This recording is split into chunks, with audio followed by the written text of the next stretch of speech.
Our first topic is going to be selecting a pen blank, and in order to do that I'm fairly fortunate. I have a lot of pen blanks available to me, and so we're going to start with something that is called grape mesh, and it's interesting because it has a mesh pattern in it as well as having a light lavender and a dark purple.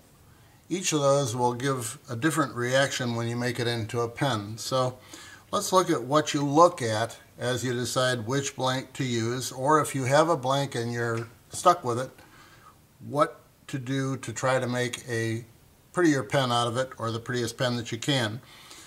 First of all, if you're going to be able to select your blanks, you would have a number of them available to you. In this case, if you're trying to turn a pen that is going to be striking when it's finished, you're looking for something like this or like this, where there's a lot of different colors and the white runs through it back and forth. That will make a very striking pen, but it poses some difficulties. These, which are straight lines on one side, generally will be easier to make a pen that you don't run into mismatch problems and so forth. And it usually will be easier to determine what color you should paint it, which we'll cover in another one of these videos. So to start out, let's look at what would you do in this situation. First of all, this is we're thinking we're making a cigar pen. This is a block that's cut to the same length as the lower or the longer of the two blanks, or the two tubes for a cigar pen. So we can take this and look at it and determine where we're going to cut the pen in order to cut the blank in order to make a pen out of it. For example, if we took it and put it here on this particular blank, you can see that then the only thing that I'm going to have to deal with is this one segment in the center. And when I turn it over to the other side and do the same thing, I find that I don't have a lot to deal with there. So that's where I would make my cut so that I could end up with a pen that would be easier to have it match at the center band. This is going to be your center band. That's what we're doing this for, to determine where it's going to be. The less action you have at the center band, the easier it's going to be to make it match up and make a pen that looks right when it's capped, or if it's a ballpoint, when it looks right when it's retracted.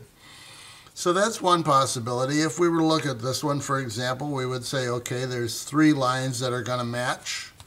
And on the other side, there's a couple of lines that are going to match. That has to meet in the center somehow, and so this is going to be a bit of a challenge if you're using it for a pen that's got a center band. If you were using it for 2 Cigares, it would be a piece of cake. Cut it in the middle and both of them are fine. But that's what you're looking for. You're looking to see what's going to be the challenge, and at the same time, every challenge gives you a better looking pen. You'll have different color flavors in here. It'll look really nice when it's done. This one has got more uniformity of the color, which means it will be easier from a point of view of what to do with the tubes, whether you need to paint them or not. And on this side, you see the same thing. Fairly uniform color, not a lot going on. It would be an interesting pen, but not a very interesting pen. This one is the other one like this that would give you a very interesting pen. You can go to the center and you see things are going to be really a lot of action in the center of that pen, and therefore you're going to have to be careful how you drill it and how you match it up at the end. This one again is going to have very few problems. It's a simple match in the center, and when we turn it over to the other side, that really is going from here to the center on this side, so it's going to go through, and you're only going to have one line that you're going to have to deal with.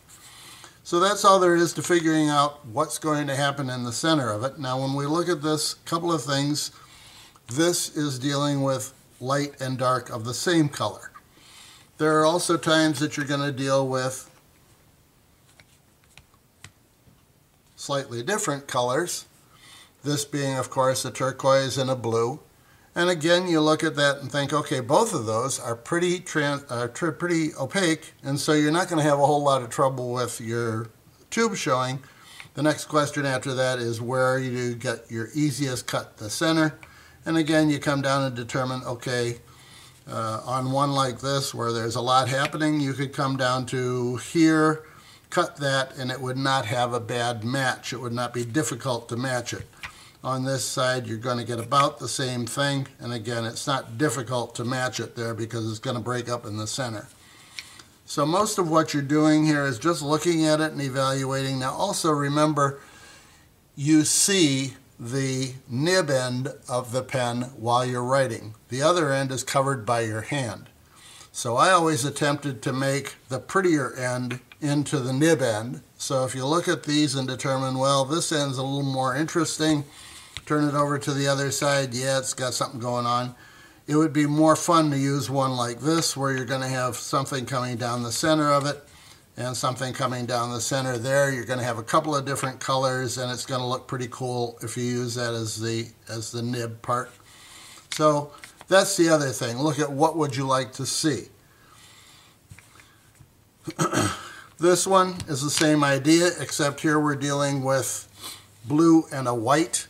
Remember that these days most of your whites are going to be translucent, and so it's a good idea to think in terms of, for example, this one has got both ends are blue.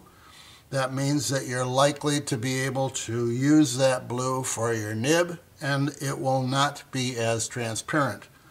So you can probably get away without painting the tubes on one like this, whereas one where you have the white on both ends, you better paint the tubes because you're probably going to see through that white.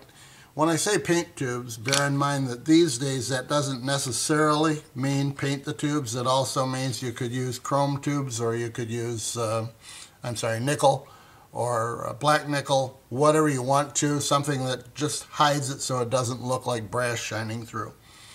Again, this is the same concept with white and black. Again, if you look at where your pattern is, you can make this pretty simple by just cutting it there, and then you're not going to have a pattern match at your center point. Same is true over here. It's not a big pattern match. There's a little line that'll show up. But those are the things you look at, and with white, you almost always figure you're going to have to paint the tubes somehow. The last thing we'll talk about a little bit here is black. When you're dealing with black, it is almost always opaque. You're not going to have a problem with it having to be a painted tube usually.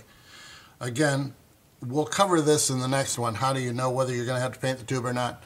But for the time being, let's just look at these and think, well, if we were going to take, for example, this one and make a pen out of it, you've got 2 lines on this side, 2 lines on that side. It's not going to be a difficult pattern to match up.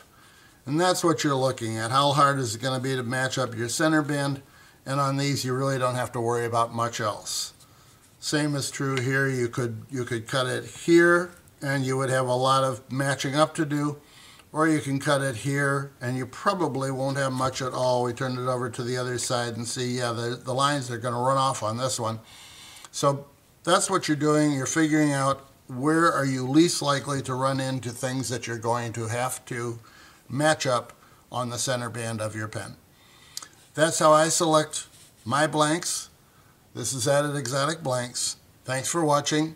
Next we'll show you when to paint tubes and how to decide what color. Thanks again. Bye now.